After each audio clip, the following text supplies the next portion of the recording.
Ce matin, nous nous intéressons au statut des fonctionnaires. Faut-il supprimer ce statut des fonctionnaires? Mathieu Rouault, ce statut date de l'après-guerre 1946. Oui, avec une grande ambition à l'époque, toujours en cours aujourd'hui, éviter l'instrumentalisation de l'administration par le pouvoir politique. Alors ce statut impose des devoirs aux fonctionnaires, impartialité, neutralité, égalité de traitement, laïcité, continuité du service. Et en retour, les fonctionnaires ont des droits. Un fonctionnaire, par exemple, n'a pas de contrat, il est recruté sur concours. Son avancement de carrière ne se fait ni au mérite ni au bon vouloir d'un manager, mais à l'ancienneté. Il ne peut être licencié que pour insuffisance professionnelle et son régime de retraite est spécifique, même si les différentes réformes l'ont peu à peu aligné sur celui du privé. En France, on compte un peu plus de 5,5 millions de fonctionnaires. C'est dans la moyenne européenne. 80% d'entre eux sont sous statut, des infirmiers, des enseignants, des policiers, des inspecteurs du travail, des agents territoriaux, des collaborateurs dans les ministères.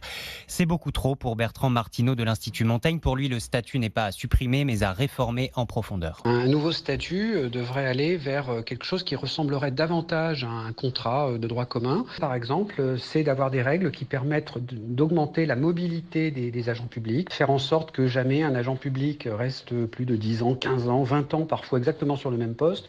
Quand vous êtes 10 ans sur le même poste, en principe, vous perdez quand même beaucoup d'innovation, de créativité. Voilà, c'est toutes ces règles-là qu'il faut sans doute remettre à plat. Et c'est exactement le sens de la réforme qu'entend mener Olivier Dussopt, secrétaire d'État auprès du ministre de l'Action et des Comptes Publics, invité ce matin d'RMC et BFM TV à 8h30. Les discussions en ce moment avec les syndicats sont houleuses. Des portes ont d'ailleurs claqué hier soir, notamment parce qu'il est question de multiplier les contrats de mission comme dans le privé. Ce sont des réformes qui ont déjà été conduites depuis plusieurs décennies chez nos voisins. Royaume-Uni, Pays-Bas, Italie, Slovénie, Finlande, Norvège embauchent désormais la majorité de leurs fonctionnaires dans les mêmes conditions que dans le secteur privé. En Allemagne, seuls 36% des fonctionnaires ont un emploi à vie. Au Danemark, c'est 13%. En fait, seulement les policiers, les juges et les militaires. En Suède, c'est 10%. Et en Suisse, ça n'existe même plus. Le statut a carrément été supprimé. C'est une erreur grave à ne surtout pas commettre en France, dit Christian Grolier, secrétaire général FO fonctionnaire. C'est dangereux d'abord pour les usagers. Le statut, quand il est créé en 1946, il sert à protéger le fonctionnaire par la loi de tous les lobbies. Aussi bien des changements de la vie politique, des changements de couleur politique, que des pressions des lobbies industriels. On garantit une carrière au fonctionnaire parce qu'il va devoir consacrer toute sa mission au service public. Il ne peut pas aller faire 2-3 petits boulots à côté. Donc le statut, ça permet l'égalité de traitement de tous, quelles que soient ses origines, quelles que soient ses croyances et quel que soit son pouvoir d'achat.